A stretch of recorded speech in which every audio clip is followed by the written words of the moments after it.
What is going on, you guys? It is your boy Cyrus Obsidian here at Obsidian Games, here to bring you more Yu-Gi-Oh content. So let us swing on in.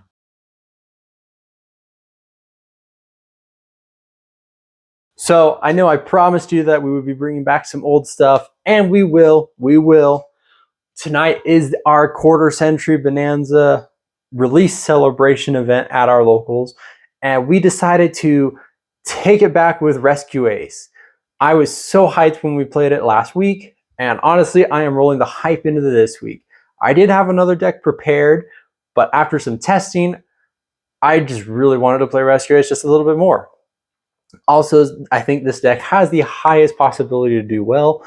Plus, it is a solid budget deck too, with all the many reprints from this Megaton this year, the reprints that we got at the beginning of the year for the deck, and the reprints that we got just in the Bonanza set. This deck is extremely budget, and it is such a good deck to pick up if you're wanting to get into the game. And it is so simple to play. It does have some crazy lines if you're wanting to explore that. But off the bat, Rescue Ace Diabell Star is probably one of the best budget decks that you can buy to get into this game and play competitively. Without further ado, let me show you our deck profile, because we did make some changes from last week after playing. We've added some cards, we've taken some cards out, and we are super excited to see how well we can just turn up the heat just a little bit and swing the odds in our favor. So let me show you the deck profile, and then we'll head out to local. All right, let us breeze through this deck profile. So we did make some small changes. We're starting off by playing 2 copies of Rescue Ace Turbulence. So the Rescue Ace engine is still going to stay the same with 2 Turbulence, 2 Preventer, 2 Hydrant, the 1 Fire engine, 3 copies of Impulse, and move that down here, and 1 copy of Airlifter. So I think this is a pretty good size, solid engine. I was torn between dropping Impulse to 2, but we're going to keep it at 3 just for this test run again, just to see how it performs, whether it's a good card to play at 3 or not. We are sticking with the 3 copies of Emergency with the 1 HQ, and then our 1 Rescue, our 1 Alert, our 1 Contain, and our 1 Extinguish. So I think this is a standard, solid Rescue Ace lineup that we're going to continue to play with from here on out. Again, we might change the impulses, but we'll see. Moving on to the Wanted engine, so we did drop it just a little bit. We are still playing 2 copies of Diabell Star the Black Witch with 3 copies of Wanted. And this time we're playing 2 copies of Bonfire with the 1 Snake Eye Poplar. The reason for playing the 2 Bonfires is because we don't want over consistency. We don't want to see this card a whole lot, but we do want to see it enough.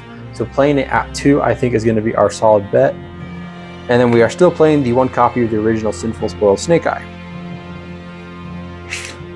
On to some support cards. We are playing 1 copy of Reinforcement of the Army with 1 1-for-1, along with 3 copies of Super Polymerization. So Super Poly did outstanding results last time. We're hoping to still get the same use out of it this time. We decided to put a 1-for-1 just so that we can see Hydrant a little bit faster if we're not able to resolve our original. So 1-for-1 is going to be that card to help out with that. And then Rhoda is just the 1 card combo for the deck, so we'll see. Next, 3 copies of Ash with 3 copies of Imperm and 1 Call By this time. So we did drop the Pot of Prosperity and 1 Bonfire just so we could play the Call By and the 1-for-1. We're hoping that we can see the Call By enough to make sense and also to have some games matter a lot. So we'll see how that turns up. I did thought about dropping Ash for one of the cards that we have on our side, but we'll get to that in a bit. On to our extra, we're playing 1 copy Mudragon, 1 Garura, and this time 1 Azamina Soul Erisithion. So I decided to go with this as another Super Poly target for that Memento matchup, and as well for the any Azamina-like matchup. If they're able to put an Illusion and a Fiend, then it's just going to be fuel for our Super Poly, but if not, Garura and Mudragon are always the best Super Poly targets. But this was just going to be a great one because it's on summon effect. I can target a card in the field, send it to the graveyard. So it sends it, doesn't destroy it, so it gets around the whole like Fire King stuff. And then during the standby phase, I can target an Azamina or Sinful Spoils in my grave and add it to your hand. So we can go Wanted and draw phase, Super Poly and draw phase. Yeah, there's some plays that you can play. And then for our Link lineup, it's pretty much the same. We just dropped the Almirage, so 1 Anima, 1 IP, 2 SP, 1 Sunlight, 1 Dark, 1 Hida, 1 Nightmare Phoenix, 1 Nightmare Unicorn, 1 Promethean, 1 World Sea Dragon Atlantis, and 1 Ambler Whale. So all the same lineup. Again, if we had the money for the Salamander, Raging Phoenix, that would be in here, but we don't. To our side, we decided to keep the Nibiru. We never saw it, but honestly, I think it's still a great card to have because a lot of decks aren't setting up something by their 5th summon, so Nibiru is going to be really impactful. And the card that I thought about putting in instead of the Ash was Droll. So a lot of decks aren't playing around Droll very well either, so Droll is going to be that sneaky pick for this format, and I think is a good card to play. Next, we are playing 3 copies of Triple Tactics Talent. Because it got reprinted, we're able to fully utilize this with our side. And because we lost, or we had a tie because we weren't able to burn each other, we are playing 1 copy of Angel of Blue Tears, which we can get off of our talents going second. And if we need to, this is the card that we can burn our opponent for. Because it reads target one face-up monster on the field, its controller's opponent. So if I target my card, my opponent's going to be one that's taking this damage, takes damage equal to the number of cards in their hand times 200, then negate that target's effects until the end of this turn. So that's the only effect we really care for. It does have a graveyard effect where if effect damage is inflicted, I can banish it to set a normal trap directly from my hand or deck, and if it was from my hand, I can activate it this turn. So that's really cool, but this is really just for a time, just to burn. Some of our other tactics targets are D-Barrier and Trickstar Reincarnation. I like to live back to the days when Trickstar was able to do that Droll Loop and Reincarnation. That's what we're going for with the Reincarnation. We could play the different Dimension Ground, but that kind of hurts our plays a little bit too if we don't use it correctly. But we're just experimenting for now. We will go probably find our different Dimension Grounds wherever they are and put that in. And then again, 3 copies of Evenly Matched, just because it's the best board breaker in my opinion, since not a lot of decks have an Omni Negate. But that is it for the deck profile. Let's see if we can top with Rescue Ace tonight. All right, what's up you guys? So here we are at Duke's. We are participating in the celebration and we just finished our round 1.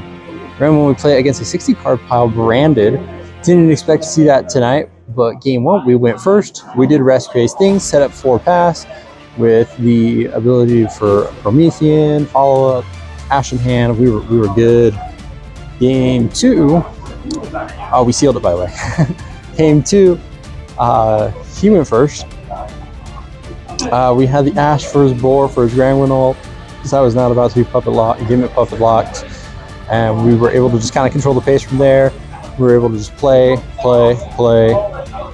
We weren't able to break his board. We broke his board, but we weren't able to OTK him since we used SP to kind of just get rid of some things. So in doing so, we passed the turn to him, but we were able to just control the board again, and we were able to take it in the next turn. So 1-0 right now with 4 more rounds to go. So we got a bit to go. We'll see how the rest of the night turns out, but I'm already seeing some decks I don't want us to play against. But we'll see. All right, so round 2 and 3. Since we went to time in round 2, we played against Bestial Invoked. Branded, I think. It was crazy. So game 1, we were able to do Rescue Ace things. We were able to control the board since we were able to go first. It was great. We were able to just take the tempo from there. Game 2, he set up the Kaba pass, and I drew in 2 bonfires, the Hydrant, the Emergency, and I had the original already in hand. So it was not a great hand. Also, I won't have any footage for the rest of the night. My glasses died. Apparently when I was charging them, they didn't charge. So that's on me. But sure, we couldn't play through it. We tried. And then game 3, he also trolled me too. So that also hurt. I think game 3, we attempt to go first. And he trolls me again. And I was like, well, this sucks. Didn't see called by when I needed it the most. But I had Droll in my hand, so I was like, maybe if we Droll him, he won't be able to. But he's able to put up enough damage to inflict for a game. It came back to me, or to burn for have higher life points in time. Sorry, so not for game. It came back to me, and I drew, and time was called, and yeah, there was nothing I could do. I could have gone full combo and like clear his board, but since time was called, we weren't able to do any of that. And then game 3, we play against a deck of my nightmares, Guru Control. Haven't seen this deck since 2020, 2019, and I'm glad that I haven't seen it. So game 1, we went first. We were able to set up a Rescua's board. He hasn't seen Rescua's in person, so it was a great learning experience for him. We were able to clear his board, been able to OTK with the World Sea Dragons Atlantis. We were good there. He went first. We tried doing Rescua's things again, but he had all the interruptions. We also didn't have like the best hand to go full combo, so we played around what we could. And it was just kind of like a little back and forth until I was able to deal enough damage for game. So that was good there. So we're 2-1 right now. I just heard that it's only 1 more round. I honestly thought we were going to be 5 rounds tonight. That might change.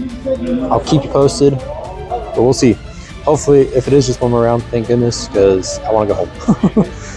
But we'll see. We'll see. 2-1. Let's hope we get another couple wins. So I'm pretty sure I willed this into existence. Round 4 with 1 more round left to go. We played against Flu, the one deck I did not want to play against. Game 1, he effed up in his line. He forgot to add the right bird. He needed Stree, so we were able to kill him when it came to me going second. And game 2 and 3, he saw Shifter. Yeah. I did slide in the Trickstar Reincarnation, and we did see it in game 3, but it effed me over. I shouldn't have done it. Should not have done it. I should have just let him go duality, and then I had the 2 imperms, and we just hadn't let those imperms carry me. But nope. So that's my own folly, and that's probably the reason why I lost game 3. Because he had Molcharmies in hand, and what we could have done was just gone during my draw and just done it. But whatever. I cost myself the game. But we still got 1 more round. We got 2-2 so far. I really didn't want to play against Flu. I hate that deck so much. At one point, I thought about turning to the dark side and playing it, but we haven't. We have the last and final round. We play against Voiceless Voice, probably a deck we were well prepared against. Game 1, we went second, and he was doing his Voiceless Voice things. We had Super Poly in hand, so we Super Poly'd, cleared his board, broke it, went for game, and we were able to take it. Or no, I went back to him because we weren't able to like do substantial damage, but we were able to do enough to have a lot of follow-up with the rest of his traps, and we were just able to crack his board again, and we were then able to take it. Game 2, he went first again. This time we opened double Super Poly and full combo, so we Super Poly'd his entire board, had Garura and Mud Dragon, and then we were able to just break whatever he was able to put up. We cracked his board, eradicated, and swung in for 8,000 damage. So we were able to take it, ending 3-2 and ending 9th. We tied